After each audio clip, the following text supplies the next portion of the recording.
अच्छा बस बहुत से जो एचपीएलसी एनालिस्ट होते हैं उनके माइंडसेट में ये चीज़ ज़्यादा आती है कि अक्सर ये वो प्रॉब्लम फेस करते हैं। उसकी वजह ये कि जो एचपीएलसी पे एनालिसिस कर रहे होते हैं अक्सर नॉर्मली उनकी पीक शेप खराब होती है।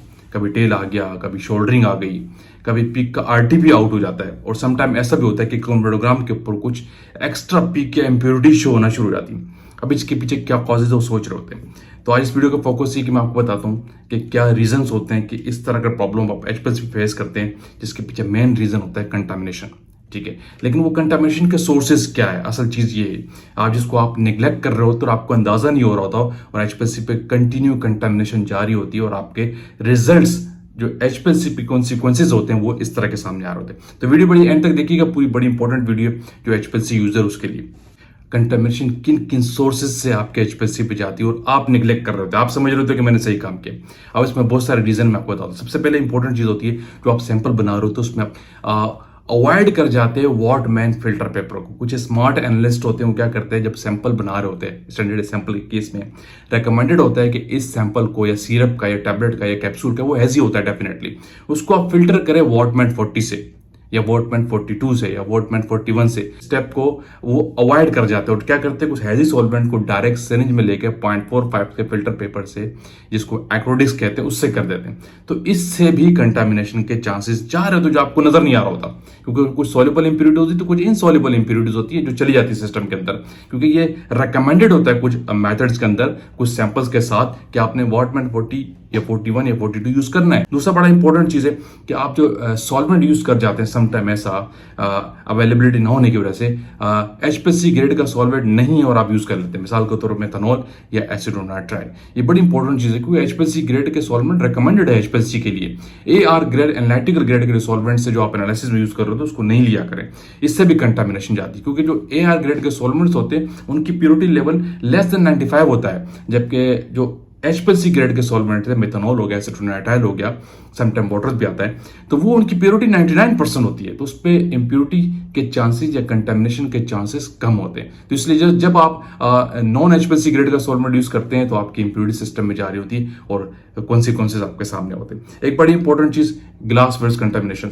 आप ग्लास वेयर डर्टी यूज करते हैं जिसमें आप सैंपल बना रहे हैं, स्पेशली 100 ml की वॉल्यूमेट्रिक फ्लास्क, 50 ml की या 250 की या 300 ml की या 500 ml की वॉल्यूमेट्रिक फ्लास्क या 25 ml की वॉल्यूमेट्रिक फ्लास्क, और साथ साथ जो आप पाइपेटिंग कर रहे होते हैं, जो बल्क पाइपेज यूज कर रहे हैं या ग्रेजुएटेड पाइपेट यूज कर रहे हैं, उनका कंटामिनेटेड होना, ठीक तरीके से वॉश नहीं होता, आप जल्दी में वॉश करते हैं, ग्लास वेयर जो वेट आप यूज कर लेते हैं तो उससे भी कंटामिनेशन जाती है। ग्लास वेयर का प्रॉपर प्रोसीजर आप फॉलो करवाया करें एचपीएलसी पे जो भी ग्लास वेयर यूज कर रहे हैं, स्पेशली सैंपल स्टैंडर्ड प्रिपरेशन के अंदर, और उनको आपने ख्याल करना है कि वो नीट एंड क्लीन हो, कंटामिनेट नहीं हो, वहां से सोर्सेस जा रहा होता है कंटामिनेशन का। एक बड़ी इंपॉर्टेंट चीज है इम्प्रॉपर मोबाइल फेस फिल्ट्रेशन। अब लोग कहते हैं कि मैंने तो मोबाइल फेस को फिल्टर किया है, तो फिर इम्प्रॉपर किस सेंस में और कैसे कंटामिनेशन जारी, क्योंकि जब आप इम्प्रॉपर मोबाइल फेस की फिल्ट्रेशन करेंगे इससे भी कंटामिनेशन मूविंग सॉल्वेंट में अंदर सिस्टम में जा रहा है। अब ब्लॉकेज हो सकती है, सिस्टम का प्रेशर हाई हो सकता है, कोई एक्स्ट्रा पीक आपके क्रोमोडोग्राम पे शो हो सकती है। अब इम्प्रॉपर कैसे रिकमेंडेड है भाई, कुछ मोबाइल फेस ऐसे होते हैं कि भाई उसको आप 0.22 से ही फिल्टर करना है माइक्रोन से, आप कर रहे हैं 0.45 माइक्रोन के फिल्टर पेपर से। क्यों? अवेलेबिलिटी आप रखे है ना लेबोरेटरी के अंदर, क्योंकि कुछ मोबाइल फेस की कंपोजिशन ऐसी होती है कि वो बड़े कॉम्पैक्ट हो जाते हैं, हेजी हो जाते हैं, और उनको मिक्सिंग के बाद प्रॉपर्ली रिक्वायर्ड होता है कि आप 0.22 से फिल्टर करें। जब आप इस चीज को नेग्लेक्ट कर रहे होते हैं, माइनर चीज है लेकिन आपको अंदाजा नहीं हो रहा होता, इनविजिबल इंप्योरिटी सिस्टम में जारी होती है और आपको अंदाजा नहीं होता। इसलिए अगर लिखा है 0.22 तो 0.22 से करें, 0.45 लिखा है तो 0.45 से करें, इस इंस्ट्रक्शंस को भी फॉलो करें।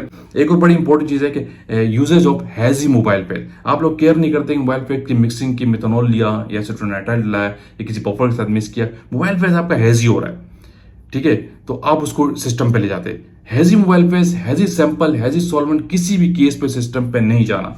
अब वो हैजी हो कैसे जाता है, हो सकता है कि इसके पीछे कॉजेज जो आपने मोबाइल फेस की बोतल ली है, ऑटो क्लेवेबल जो बोतल्स होती है, वो ठीक तरीके से वॉश ही ना, उस पर डिटर्जेंट्स लगाओ, आपको नजर नहीं आ रहा, आप समझ रहे वॉश है, जैसे जब आपने मोबाइल फेस के अंदर डाला तो वो हैजी हो गया।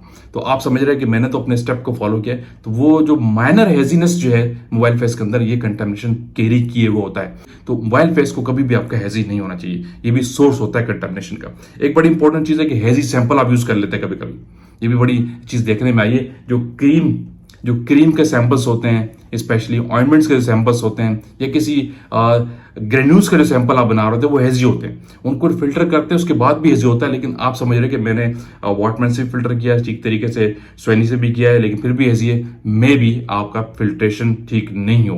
मोबाइल फेस के एचपीएलसी के अंदर कोई भी सैंपल जा रहा है, फाइनल स्टेप जो वायल के अंदर है वो हेजी कभी भी नहीं होना चाहिए। अगर वो हेजी है तो कंटामिनेशन लेके जा रहा है। कोई हेजी सॉल्वेंट एचपीएलसी पे यूज नहीं करते। आपका सैंपल भी हेजी है तो कंटामिनेशन जारी, इससे भी आपने केयर करनी।